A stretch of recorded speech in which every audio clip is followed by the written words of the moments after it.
way to go. Like I've been in a position where I'm like, oh, I have to make sure I have to pay that and do all that. And that takes the joy out of life away. Mm-hmm. And I think that's what the devil wants you to do. He always wants you to yearn for something you haven't earned yet. And you could collect it now, but you have to pay it. If you're not going to pay it with money, you're going to pay it with your time or your heart. How do we get people to like realize that you just take your time? I'm not saying you're not going to get to where it is, but don't reach for it if you can't get it now, because you'll be in bondage. Yeah, you're presupposing that you know the future. Yeah. When you borrow into it. Because no one ever took out a payment and goes, I'll never be able to pay this. They always say, oh, I can do that. Yeah. Until then, 3 weeks later, the boss comes in and goes, I got to lay you off. I got to pay that payment.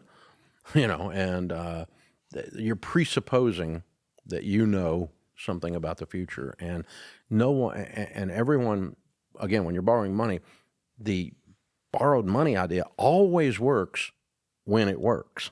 Yeah. But doesn't always work. So it doesn't always work. So nothing ever turns out exactly like we plan it out in our head.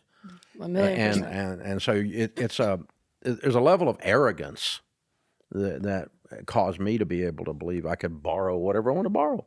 I mean, there's no, there's no comeuppance. There's no problem. There's no thing, because I'm smart enough I can figure it out, and I'm good with math, and I am all of those things. But then you get hit with outside variables that I couldn't anticipate, and wasn't smart enough to see. And they often, Warren Buffett says you can tell who was skinny dipping when the tide goes out. Your stupid is exposed when it's put under pressure. When stupid is stress tested, you get into a mess. And that's what happened to me, and it's what's happened to a lot of people, whether it's a simple car payment or a student loan or whatever it is. It all sounded good at the time, If you don't mind me asking, what was it, the circumstance that the bank was able to even take the mortgages or the homes that you were, I'm assuming, renting? Mm-hmm. You owned properties. Like we were doing flips by and large. I mean, this is before. Keep in mind, this is before Chip and Joanna were born. Okay, so there was no cable TV, there was no iPhone. Okay, we were doing flips. So how did you learn how to do that? Well, I grew up in the real estate business. Mom and Dad were in the real estate business, and I got my license when I turned 18. I got a degree in real estate and finance. That's my college degree. So I came out going to be doing commercial real estate, and I got sidetracked because of the economy was so bad. We had 17% interest rates. And so I got sidetracked, and then ended up talking this banker into letting me buy a foreclosure. And I went and bought a foreclosure and made a little money on it. And then so I had a lot of short-term notes. I had 90-day notes. They weren't mortgages. It was commercial paper. And so if the house didn't sell in 90 days, I'd go and pay the interest for that 90 days, and they'd re-up it. Well, that bank got sold to another bank, and I had $1.2 million with that one bank on 90-day notes. And then some guy in another city looked down and went, there's a kid, 26 years old, owes us $1.2 million, and he's flipping houses in a not-so-great end of town. I think we want to limit this relationship, which is banker talk for screw up his life. So they called our notes. I had 90 days to bring in $1.2 million. Well, there's one word for real estate that sells really, really fast: cheap.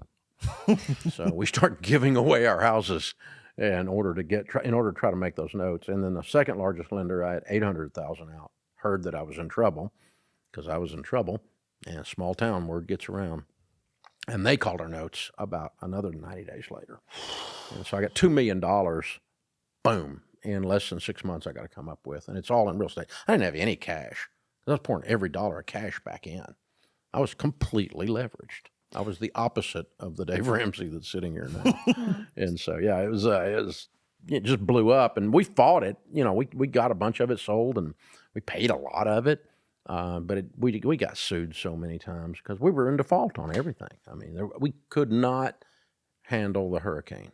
So in order to start again and pay off all this, like all this debt that you have and you didn't have anywhere to take it from, what was the very first thing that you did in order to start that, to like recover? Well, the only thing I knew how to do was real estate. And so I kept doing deals, but I didn't have any money or credits, but I knew how to find a deal. And so I would I'd contract to purchase a $200,000 valued house, say, as an example. That would have been in those days, a long time ago. And, I might have a contract to buy it for 100 because it's a foreclosure or it's whatever. I got a deal tied up, and then I would just do the contract or assigns, and I would assign the contract to one of my other buddies. There was a competitor usually, former competitor, used to buy houses too. So other people that were wholesaling, and I'd let him buy that contract for 40 grand.